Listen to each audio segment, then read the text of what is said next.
The Options was the title given to this program, which gave each of the two campaigners half an hour to answer questions from a studio audience. The order of the participants was determined by a draw, and the answers were timed in order to maintain balance and fairness. With one of the most emotive issues ever put to the people of Gibraltar in a referendum, the atmosphere was highly charged. And the participants, Selina Victory of Gibraltar for Yes and Carenza Murillo, campaigning for Save Babies Vote No, were put under an intense spotlight. 1 in 5 pregnancies, almost 1 in 4 now in the UK, are ended. And we can't lose sight, and I agree with Selina that we need to look at the women's circumstances, the family circumstances, of course we do, but we cannot lose sight that it is ending a life that we're talking about.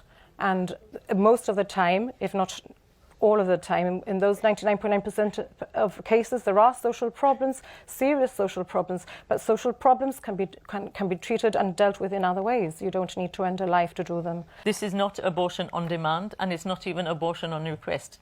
This is a situation where a person goes to their doctor and says, look, I have a situation of a pregnancy. I think I fall into certain legal categories as to why I wish to not continue this pregnancy.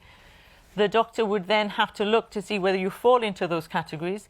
A second doctor will have to be consulted, and only if you fall under those strict legal categories will you be allowed to consider to have a termination of your pregnancy. That is very different to going up and saying, I want an abortion. However, they navigated the complexities of the debate with lucidity and personal conviction. And although tensions ran high at times, the audience, which consisted largely of supporters for both camps, was respectful. Selina Victory of the Gibraltar for Yes campaign. The pro-life movement campaigning as Save Babies Vote No. It became apparent that most of the questions fielded were from campaigners opposing the views of the participants. That is to say, most questions put to Miss Victory were from the pro-life lobby, and most questions for Miss Murillo came from the Yes camp. Does the pro-life movement accept that there will be cases past the 12 weeks that will require treatment? How can those campaigning for abortion defend the ending of these little human lives? At the end of each half-hour session, the participants were each given 1 minute to wrap up. We want women not to be having to resort to abortions, but we can't bury our head in the sand and think by not legislating the problem is going to go away. The evidence shows that the lower abortion rates are in countries with less restrictive laws.